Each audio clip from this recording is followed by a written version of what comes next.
I think this was the wrong presentation. We are reading about unit 4 now. So, 1 minute.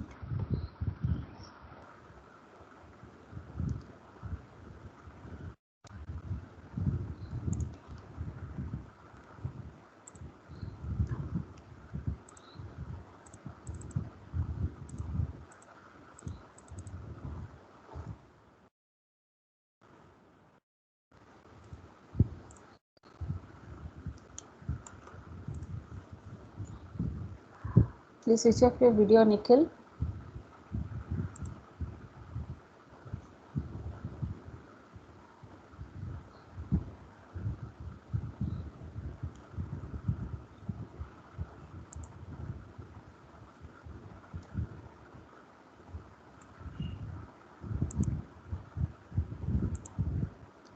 Okay. So,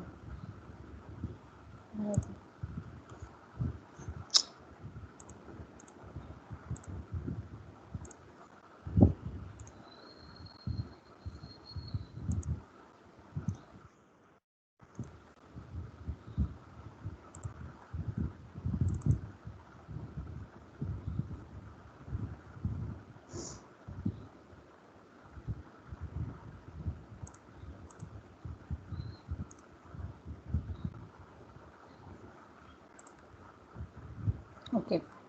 So, I hope my screen is visible now for unit 4. So, today we will start with the topic which we left in previous class. We were discussing about Bohr's atomic model in previous class. And in previous class for Bohr's atomic model, I have told you the 4 postulates. Okay. So, what we learned in previous class is that on the basis of 3 categories or 3 means 3 categories or 3 conditions we have decided, we have found out, based upon which we are differentiating the materials like conductor, insulator and semiconductor, right? So in previous class I told you that by depending on the property of the material like conductivity or resistivity, we can differentiate with if it is conducting electricity, it is conductor. If it is not conducting the electricity, it is a insulator. If it is conducting the electricity at relatively high temperature, but it does not allow the current to pass through it at low temperature, means it is a semiconductor.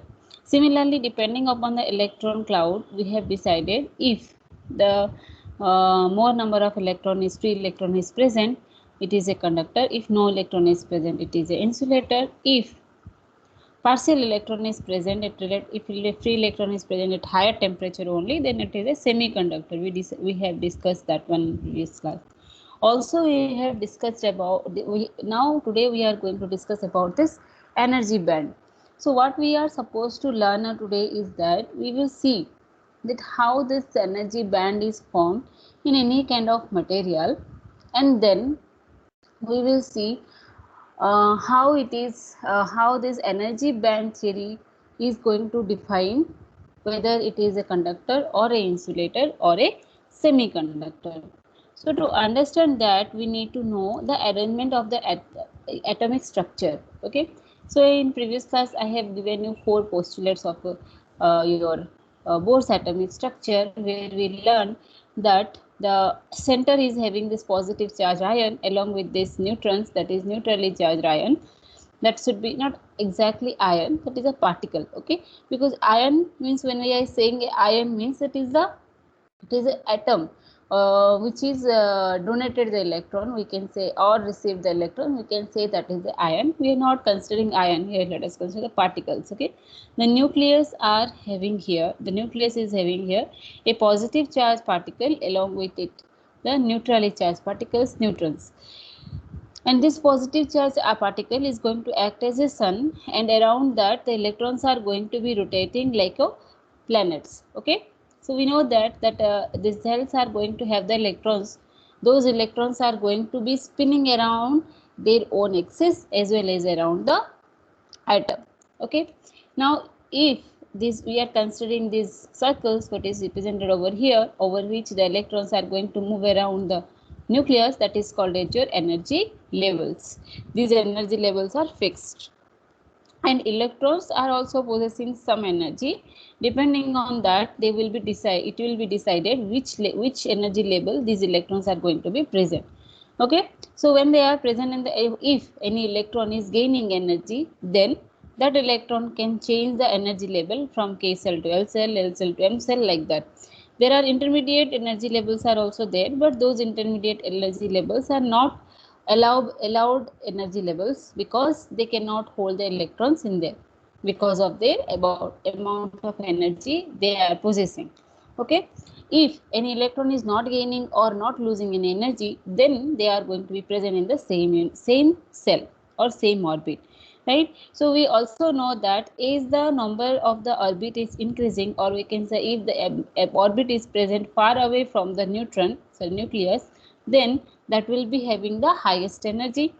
The cell or the orbit which is present nearest to the nucleus, that is possessing the lowest energy.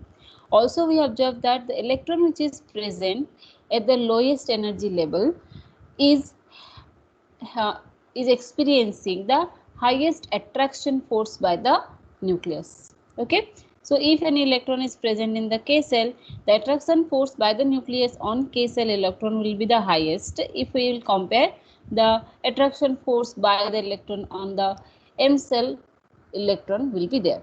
Okay, so some amount of x, if I consider the attraction force between the nucleus and the k cell electron, and some y amount of force if I consider between the nucleus and the m cell electron, then the value of y will be less than that of x. Okay, that is what we learned in the previous class. Today we are going to see, depending on the structure, how the energy level is defined. After that, we are going to see, depending on that only, we are going to see different types of semiconductor. Okay, so as I told you here in previous class, we learned that if any electron is not losing energy or not gaining energy, they cannot change the energy levels. Okay. Now, if I will consider a single electron, single atom we are considering. Okay. Let us consider we are having silicon. Okay. Let us consider here. I am considering silicon over here.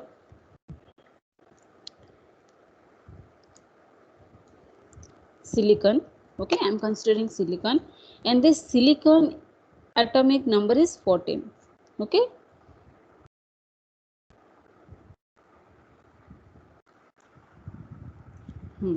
silicon atomic number is 14. So in if we will see the arrangement of this atomic number of silicon, then the arrangement of atoms electrons will be like 1s2. In the first cell, two states will be there. Okay, in the first cell, two states will be there, like S subcells. Okay, S subcell. Similarly, in second layer or second orbit, there will be two subcells will be there. In third layer, there will be three subcells. Three subcells will be there. Okay, like that the arrangement will be there. So if we will see the arrangement of silicon, we see that 1s2 we will find. Then in the second orbit, in this subcell 2 it will be 2, and in P it will be 6. These things you have already learned in your plus 2, so I am not going to repeat all these things over here again. If I will consider third orbit, then it will be, you see here, already here it is 10, right? Now it will be 2, it will be 2. So total 14 electrons are there. These are the number of count of electron you can see. 2 plus 2, 4 plus 6, 10 plus 2 plus 2, 14. So this is the arrangement of the electron here. Now if you see, then every particular atom is having this tendency that it want to be stable. Stable means what? If any electron is not having enough, if any atom is not having enough electron in the outermost cell, that means that atom is having a tendency to react with other elements to form a molecule. Okay, so once the molecule is formed, it is going to be stable. Okay, so that is what is the priority of the atoms we are having. So if it is a inert gas or inert element, then what will happen? They are stable in nature, so there is no problem with them. So they all the orbits are going to be filled with the electron. But for other elements, the outer the cells, the atoms which are possessing the cells are not completely filled. Particularly the outermost cell is not completely filled. So what if it is not filled, how many numbers of atoms needed to fill that one? That is called as your valency. We know that one, right? So if we will see here, the outermost cell is your third cell, that is your M cell. The M cell is possessing 4 electrons. According to our theory, the outer cell, the except the first cell, that is K cell, all the other cells should be possessing 8 electron at the outermost cell. Yes or no?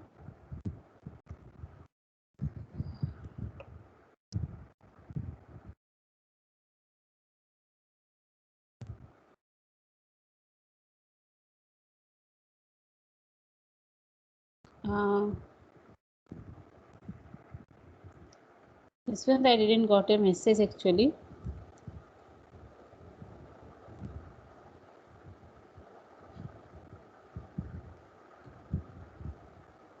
Okay, I didn't got a message this one, so you can post it again or later.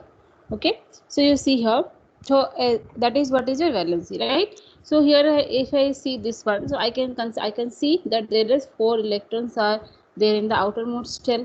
So we are calling these electrons as the valence electrons. Okay, so to make it stable, what we need over here, 4 more electrons is going to be needed. Okay, so these are the fourth group elements. Okay, in fourth group elements we are having, like, first we will be having carbon, then silicon, germanium, then we will be having mm, lead, and I think we are having lead and something else. Okay, we later I will show that one. Okay, so these are the arrangement of the this is the fourth group element. Fourth group element means state valency is 4 here. Okay, so carbon is we consider that except graphite, carbon is the insulator. Then as we are going down, the insulation, the conducting property is going to be increased. This is a conductor, but this is possessing the both properties. So this is your semiconductor. So it is a fourth group element because of their valency, right? Now we are discussing here about your energy band, right? So to understand that energy band, we need to understand this arrangement of the atom. So what happens here, if I will consider a single atom, so what I am doing over here, I am not going to draw these electrons. Okay, I am just going to draw this outer cell electron. So you can see over here, if I am considering a atom of silicon, then the silicon outermost cell is having 4 electrons at the outermost cell of silicon is going to having the 4 electrons. Okay, so consider this is 1 electron, this is 1 electron, 4 electrons are there. Okay, these are the 4 electrons present in the silicon's outermost cell. Now if it is a single electron, if this is a single silicon atom, then we can say the outermost cell is having 2 energy layers, that is one is your S energy layer and P energy level.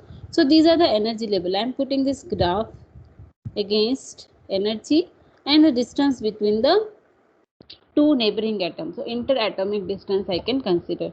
So here I am considering R is nothing but the interatomic distance.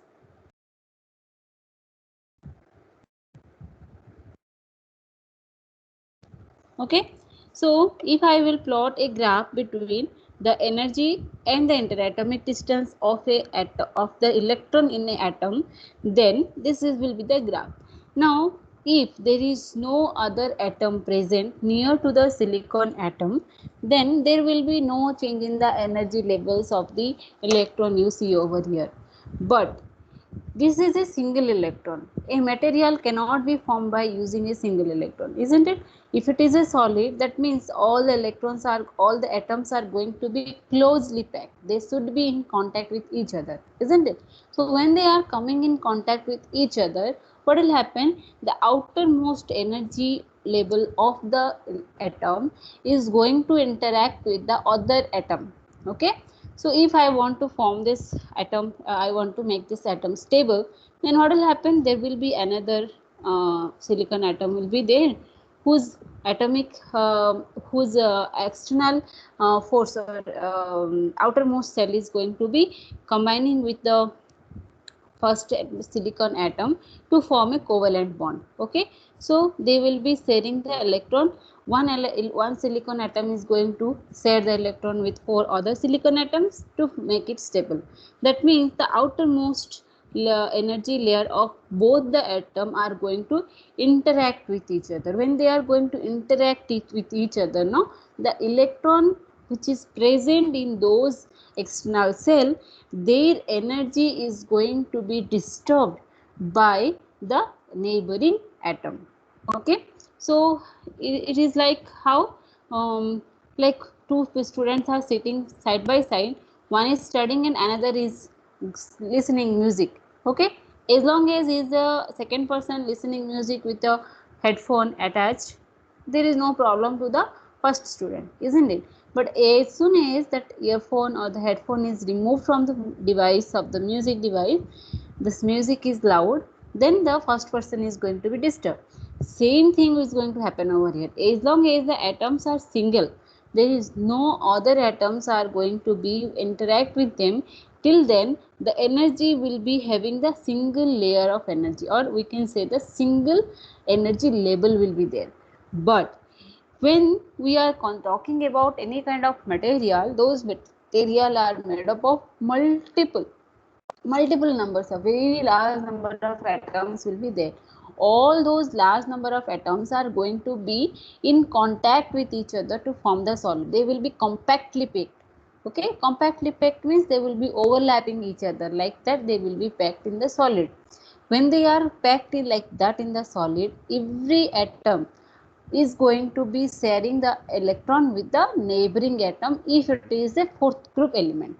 Even if you consider carbon, whether it is a insulator, a conductor, we don't bother about it. If it is any kind of fourth layer or fourth group element, it is having 4 electrons, means it is bound to form a covalent bond. Covalent bond means it is going to share the electron with the neighboring atoms. When they are going to share the electron with the neighboring atoms, at that time we are going to observe that the energy of the electron, here I am saying the energy of the electron, okay, the energy of the electron of that particular of a single atom is going to be disturbed by all the four atoms associated with it. Okay, so if I put it in a simple term, let us consider this is a single silicon atom which is having 4 electrons at the outermost cell. This is the first silicon atom. Okay, next let us consider this is another silicon atom present over here. This is another silicon atom present over here. Silicon atom. Okay, so one silicon atom is going to be sharing the electron with 4 silicon atoms. So this is going to have electrons like this. Okay, as you can see here, this is what I am going to put it in a way for an easy understanding. So now you see all the electrons present over here, this place, whatever you see at these places, all these electrons are at the sharing electron. Now what will happen, they are having this energy level, no? Now if you see, if I put this in a energy or this outermost cell like that, then what will happen, these electrons are not stable, right? They are not stationary, they are moving. So if I consider this one electron over here, this electron is not stable over here, it is going to be rotating around the silicon atom, right? When it is rotating around the silicon atom, at that time what will happen, when it is at this place, this energy level is going to disturb the energy of the electron. When it rotated and come over here, this energy level is going to disturb the energy of the electron. Like that, all the 4 neighboring atoms energy levels of the outer cell is going to disturb the energy of the electron. So due to that, what happen, there will be a scattering of energy levels will be there. Scattering means what happen, there will be the energy levels are, there will be not a single energy level where the electron is where the electron is going to be placed. There will be a range of energy levels will be there, range of energy level. So initially when it was a atom, single atom, at that time the electron was present on a single energy level. But when it is combined with other 4 electrons, the energy is going to be disturbed by other 4 electrons. In that duration, it is not going to be placed in a single energy layer, rather it is going to be placed on multiple layers of energy. That is called a energy, that is called a range of energy we call. Okay, we call this as a range of energy, and this range of energy is only going to be called as the energy band.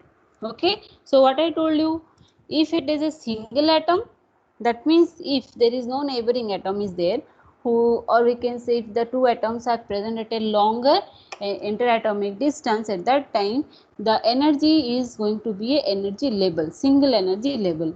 But as soon as the other atoms are going to be associated with it, or the interatomic distance is going to be reduced, at that time the material are going to, the energy of the material is going to be disturbed by the other electrons, other elements, sorry, other atoms, and the energy is going to be scattered.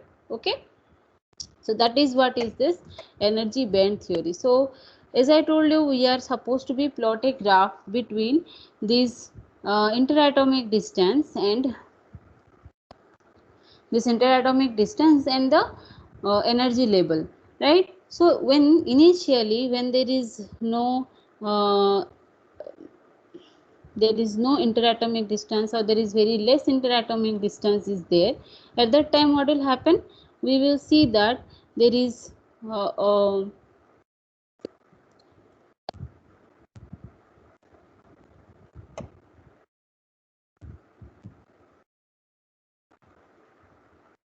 we will see that there is only single energy levels will be present, and those single energy levels are not going to be disturbed by the other elements. So here I plotted the graph. Here this is the distance with interatomic distance r I am considering. So here what happened, initially what I saw, that only single energy level was there. But as soon as the interatomic distance reduced, I am observing that the both energy are going to be scattering. Okay, this is what is a scattering occurs. Okay, at a particular point we see the energy levels are going to be merged with each other. Okay, all this is energy scattering means what happened here, here there is not a single energy level is there, here multiple energy levels are there where electron is going to be placed. Initially when we learn the Bohr's atomic model, what we learn, that the electron will be placed only the allowable energy levels like a k cell, n cell, l cell, like that.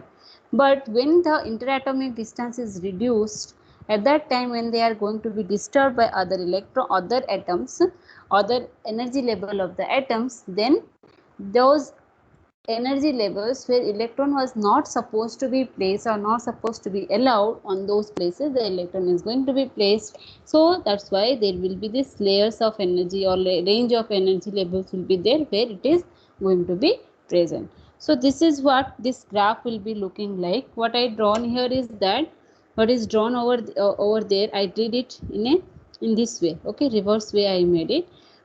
But you can see over here that here is that radius, that interatomic distance is going to be reducing actually. Okay, this is reduction of the interatomic distance we can consider.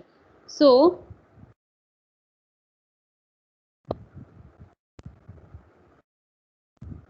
here you can see this is the range of energy, you can see here also this is the range of energy, you can see.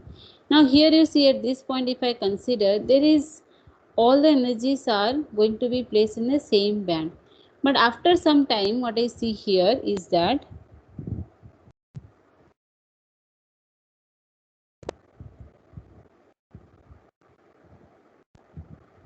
here you see, if I will consider at this point or this line, you can see that there is this gap is there. Okay, there is this gap is there where there will be no energy levels will be available.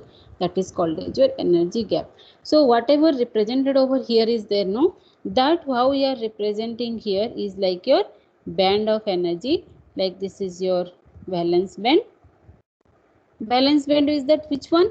The scattering of this S subcell. Okay, the energy which is scattered over here due to the S subcell, that is what we are representing here is the valence band. Okay, similarly, the energy that is scattered due to this P cell, no, that is we are representing as your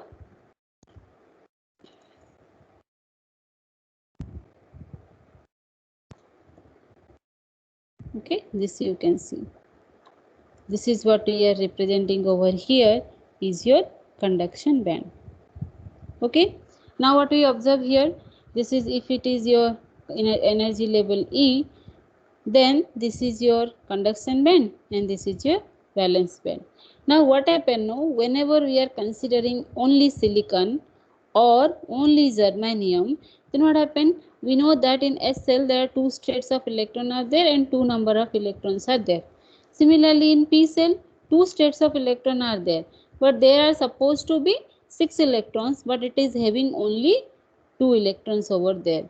So what happened now, at a particular, when these scatterings are there, no, at this point what I told you here, here what you see observe over here, at this point as I told you, these two cells are merged and this is a single energy band we are getting over here. This is a single energy band. Here both states electron and number of electrons are going to be placed in the single band of energy, and that will be going to be persist throughout this scattering process, and all the four states and four number of electrons are going to be present in the balance cell electron. This one I am going to again explain you in the next point when I will tell you about the difference between your the different types of semiconductor. Okay, so here what happened, due to the scattering process all the electrons are going to be placed in the valence band. There will be no electron available in the conduction band for semiconductor, only for semiconductor. But if you see for metals, there is this scattering is there, no, that scattering will be like overlapping. Okay, in case of metal this valence band and this conduction band is going to be overlap with each other. That is why the free electrons are going to be available for conduction band at any point of the time, at any point of the temperature. That is why what happen in conductors, always this free electrons will be available. That means the energy, because the overlapping energy bands will be there. But in case of insulator, that is again a problem. Okay, in case of insulators what happen,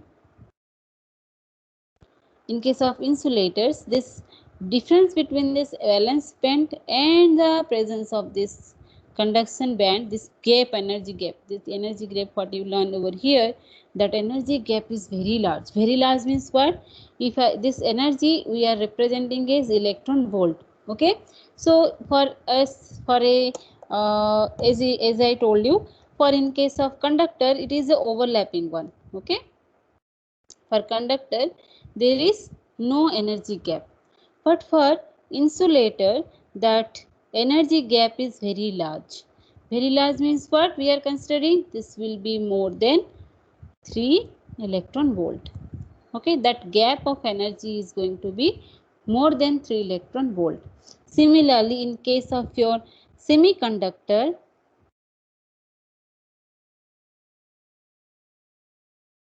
this energy gap is less than 3 electron volt, and it will be minimum nearly called like around 1 electron volt. Minimum energy is nearly 1 electron volt, and to overcome this energy it requires very less external excitement. When I am saying external excitement means what you understand? External excitement means heat energy. That means we can heat it or we can provide the electricity to this one. By providing some certain amount of electricity, we can excite the electrons to overcome this 1 electron volt gap and dump the electrons to the conduction band. How we are doing that one, I will tell you in the intrinsic semiconductor properties. Okay, so this is what is the energy levels. So what we understand over here is that basically, if I will put in simple terms, we are having here the energy bands. We can say energy band means what? This is nothing but the different energy labels that is closely spaced.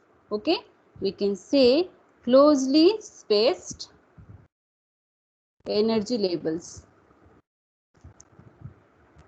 Okay, this is what is the energy band. How this energy band we are getting? Due to scattering of energy. Okay, we are getting this one due to scattering of energy. How does this scattering occurs? This scattering occurs due to interaction between different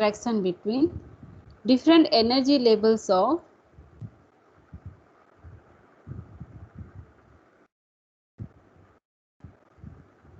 different atoms.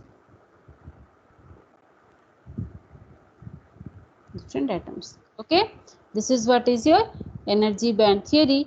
And in case of your conductor, this there is due to this scattering we are getting two energy levels. One is your valence band, two energy bands we are getting. One is your valence band, another one is your conduction band. In case of conductor, this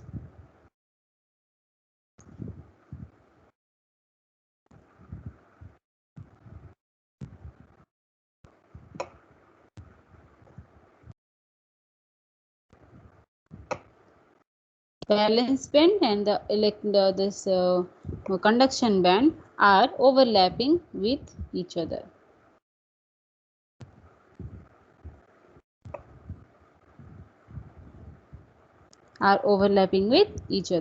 But in case of your insulator,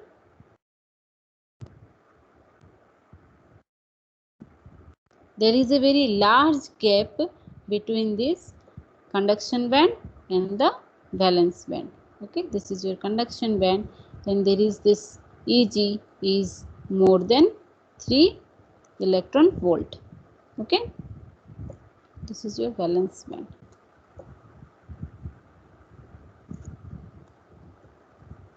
Similarly, for semiconductor,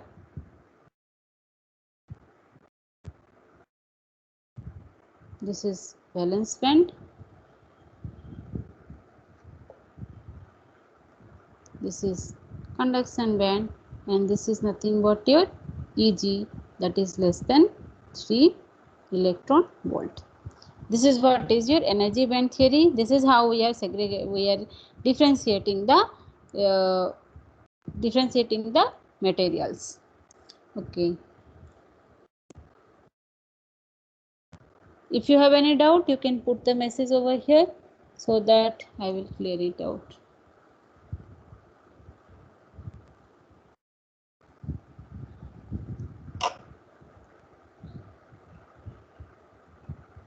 Which graph you didn't understand, Aswant? That energy band, that is scattering of the energy band graph? Okay, let me tell you again that one.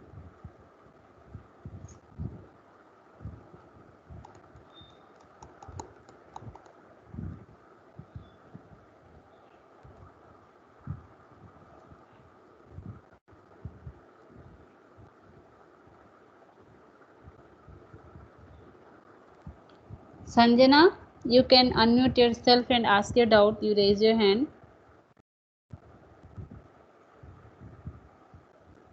Sanjana Jena. Okay, so no problem. Then for age of on the request of Aswant, I am again repeating this one. Okay, this one, scattering of this energy. Okay, so I think you people got why the scattering occurs. Okay, so you see here again I am saying this one.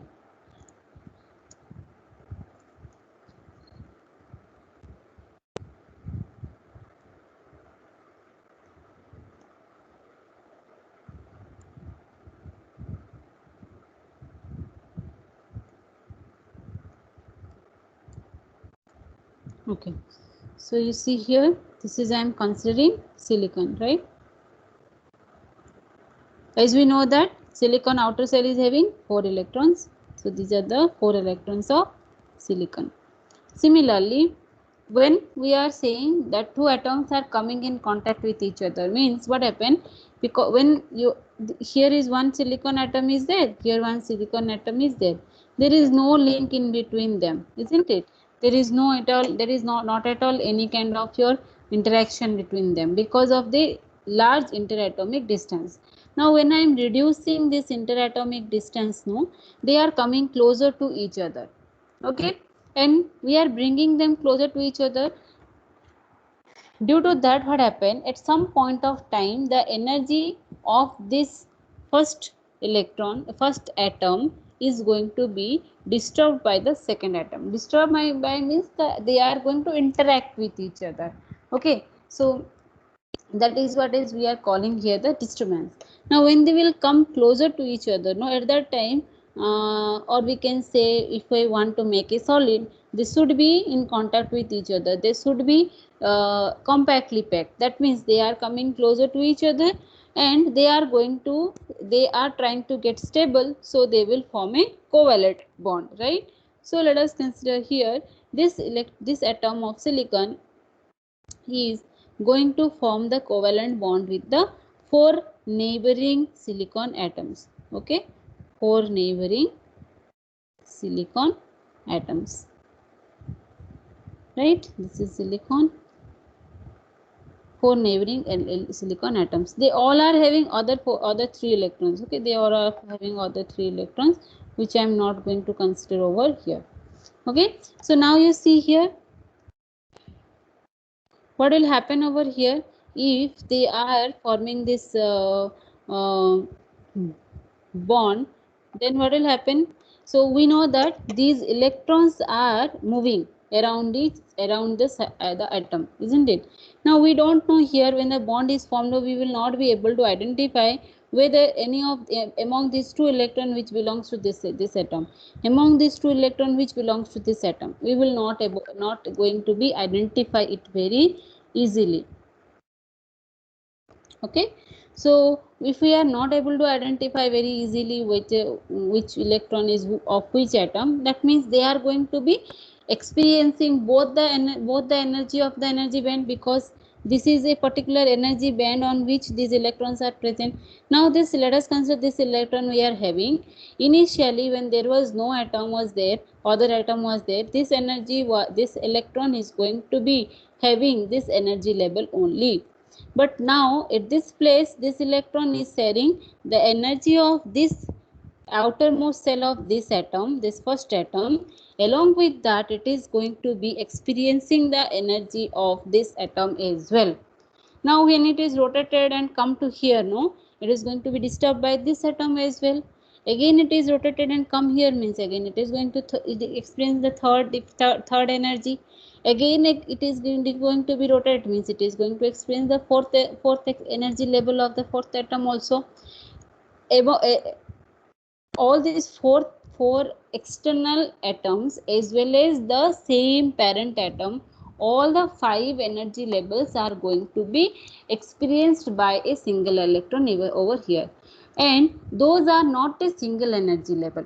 So at some place it is a single energy level, at some place another energy level, and another in fourth position it will be fourth energy level. So there will be different energy levels will be there at different time. It is going to be placed in different energy levels because of the effect of other atoms over there. Okay, that is why there will be a range of the range of energy will be there, among which this electron is going to be placed. That is called as a scattering of energy. So initially when there was no electron, so there was no other atom, the electron was possessing a single energy level. But when there are 4 other atoms associated with the parent atom, at that time all the other 4 atoms plus the parent atom, all 5 atoms energy levels are going to be experienced by the electron, due to which it is going to be placed in the different, in the range of a energy level, and that range of energy level we call is a scattering. and this thing is going to be experienced by all the atoms. Okay, all the elements in the periodic table, they are experiencing that one. But the difference is that in different scattering process, there is this gap we are attaining.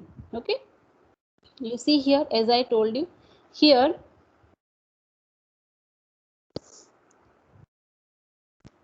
this is that graph.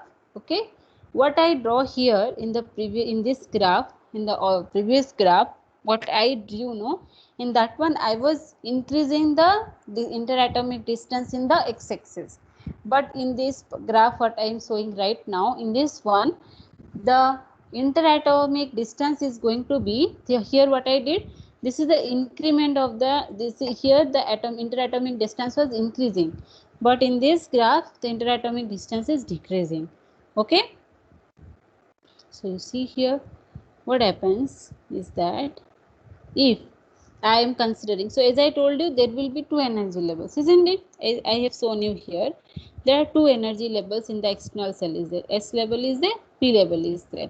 Now that is what is drawn over here. This is the S energy level, this is the P energy level. When the interatomic distance reduces, no, it is going to be scattering. This is scattering. Okay. Now you see, this energy level is scattering like this. Okay. And the P energy level is scattering in this way. Okay, right? Now what I did is that what we observe here is that now at this particular line, okay, these are a different lines shown to you. That is, this is your metal, this is your strongly bonded semiconductor, weakly bonded semiconductor. That is, I am going to tell you in intrinsic semiconductor. As of now, you remember that at this energy level, if I will consider this is a single interatomic distance I am considering. Okay, this here interatomic distance is decreasing, right? Decreasing interatomic distance, the first interatomic distance I encounter over here. What I observe here, this is a energy band we saw, and this is the energy band we saw, and we don't see any gap. This is a single continuous line we saw, right? But as I reduce the interatomic distance further more and I reached over here, no, I see that this is the energy band field we observe. This is the energy band field we observe. Again, this is the energy band field we observe, but there will be no energy available between these two lines. Okay, there will be no energy available. Similarly, if I further move forward, no, here I will see energy is available on over this period. This, from this layer to this layer, energy is available.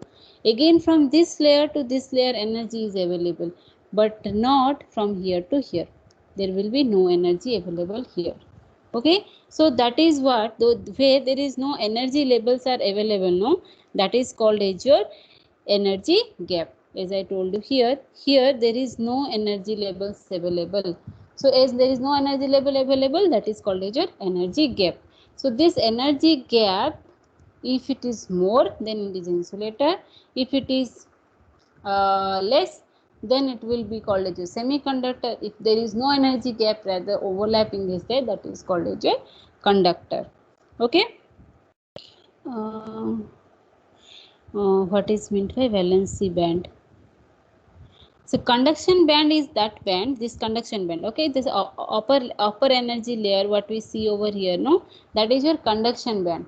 The conduction band is that band where if electron is present, then if electron is present, then it will be that material is able to conduct the electricity. That means we are available with free electrons. What is free electron? The electron which left the outermost cell of the atom and placed in the interatomic void space or interatomic space, then that will be your called as your free electron. So conduction band is that energy level, it is a higher energy level, and if electrons are present, free electrons are present in this higher energy levels or energy band, then that will be called as your conduction band. And the electrons present in conduction band is going to be conducting the electricity. The valence band is that band where the valence electrons are present. Valence electron means those electrons which are present in the outermost cell of the atom. That is the valence atom, valence electrons. If the valence electron is present in a energy level, there is a range of energy.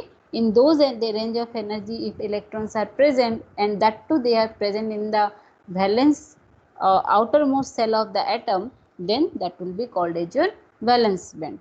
Okay, there are two differences, you got it. So valence band means what? This is the range of energy levels in which the electrons are present in the outermost cell of the atom. But in conduction band, this is the range of energy of the electron where the electron is free from the atom, that is placed in the interatomic space, not in the valence, or we can say the outermost cell of the atom. Okay, it is that electron got excited and they removed the outermost cell of the atom and placed in the interatomic space. That is again I am going to tell you in the intrinsic semiconductor, there you will learn that one again. Okay, this is what is the total thing. If is there any other doubt?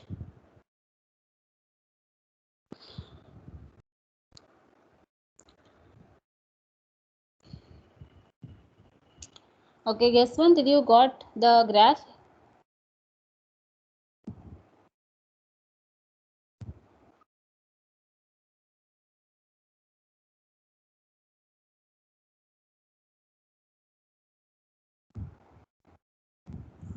No or yes?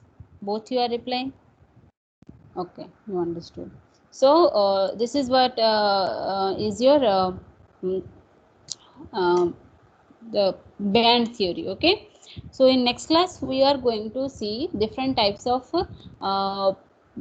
so according to band theory you got how the different, how we are segregating the uh, conductor, insulator and the semiconductor. Okay, so next class we are going to see different types of semiconductors, and along with that we are going to learn the temperature dependence of the semiconductor.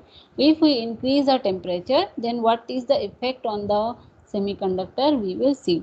Now see, whatever I am going to tell you in the next class, that I am going to just give you a brief idea. Okay, but the details you are going to learn in your higher semesters, because this semiconductor is a very important topic in your syllabus.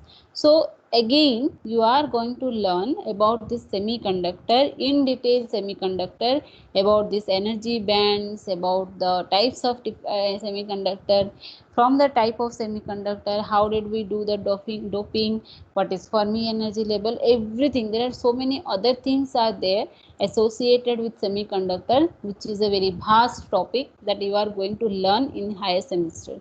So I am going to just give you an overall idea how we are differentiating intrinsic and extrinsic semiconductor, and then I am going to tell you the in a short note, in a short I am going to tell you how the temperature is affecting the conductivity of the semiconductor. Okay, the detail will be having the derivations as well that you are going to learn in the higher semester. Okay, keep that in mind so that it will be easy for you to understand for the time being what I am telling you. Okay, still if you are finding any problem in understanding the topic, you can ask the doubt. If it is sufficient for me to make you understand, then I will do it, I will do that. Otherwise you will be have to wait for the higher semesters. Okay, so today I am ending the class over here. You people can uh, attend your next class. I think calculus class is there, so people can attend that one, and try to join the class from tomorrow onwards quickly. Okay, so first of all I am finding problem in connecting to the internet, then also you people are joining little late, so please look into it. Okay, I will also try to solve my internet issues by tomorrow.